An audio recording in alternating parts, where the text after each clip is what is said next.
News 28 मराठीमध्ये आपले स्वागत आहे। आजच्या मोठ्या बातम्यांबद्दल बोलूया। शिऊर जिल्हा परिषद सदस्य संजय निकम यांनी मराठी शाळेबद्दल शिक्षकांची व पालकांची केली कान उघडणी। वैजापूर तालुक्यातील शिऊर येथील जिल्हा परिषद सदस्य संजय निकम यांनी आपल्या जिल्हा परिषद शाळेत कमी होत असलेली पटसंख्या त्याबाबत त्यांनी पालक व शिक्षक यांना दोघांनाही जबाबदार धरून डिजिटल मीडियाशी त्यांच्या प्रतिक्रिया व्यक्त केल्या।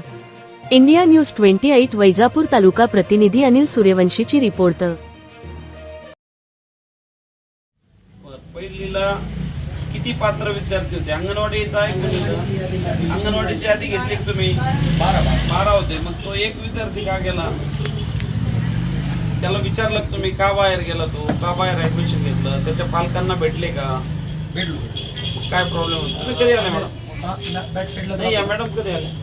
पहिलीच्या दरवर्षी पहिलीला जे कोण शिकवणार असतं त्यांनी मार्च मध्ये त्या अंगणवाडीला व्हिजिट केली पाहिजे। सगळ्या मुलांना आणि सगळ्या पालकांना तुम्ही असं आश्वासित केलं पाहिजे 6 महिने आमच्या शाळेत टाकून बघा, 6 महिन्यात मुलांचा रिझल्ट नाही आला तर मग तुम्ही इंग्रजी मीडियमला घाला किंवा आणखी दुसऱ्या शाळेमध्ये घाला। पण आमची एकदा आम्हाला संधी देता तुमच्या मुलाला शिकवायची। आणि पहिली दुसरी तिसरी आता काय झाले, लोकांची फॅट झालंय। तुम्ही क्वालिफाईड आहे, डीएड आहे, बीएड आहे, उच्च शिक्षित आहे आणि म्हणून ते पण समजून सांगा। जे 10वी 12वी झालेले तिथं टीचर आहे, त्यांना पूर्ण हिंदी येत नाही, पूर्ण इंग्रजी येत नाही, परंतु बायकांचं ह्या जावेचं पोरगं जातं म्हणून माझं गेलं पाहिजे।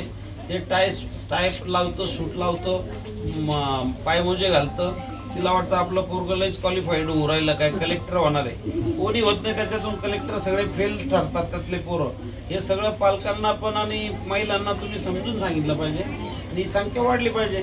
मी या शाळेचा विद्यार्थी, 200 250 मुलं आमच्याकडे राहायची, एका वर्गात 40 45 मुलांचे राहायचे। आम्ही मॉनिटर राहायचो, तर आमच्याकडे हजऱ्या घ्यायच्या राहायच्या। काही पोरं एखादे शिक्षक नसले तर त्या वर्ग चालवायची जबाबदारी आमच्या पोरांमध्ये राहायची। आणि आता विद्यार्थी संख्या तुमच्यामुळं, तुमच्या प्रयत्न नसल्यामुळं विद्यार्थी संख्या कमी होते। असं नाही की जन्मदर कमी झालेला आहे, जन्मदर तोच आहे। तुम्ही जर देशाची आकडेवारी काढली तर जन्मदर घटलेला नाही, परंतु आपली जी मानसिकता आहे शिक्षकांची असेल, पालकांची असेल, ती शाळेविषयी, आपली शाळा आहे, गावची शाळा आहे, तिच्याविषयी आस्थाच कोणाला राहिलेली। तुम्ही आता फक्त तुम्हाला वाटतं आपली ड्युटी करायची, जायचं, परंतु पोरांचा शैक्षणिक विकास जोपर्यंत तुम्ही करणार नाही तोपर्यंत शाळेवर लक्ष खऱ्या अर्थानं होणार।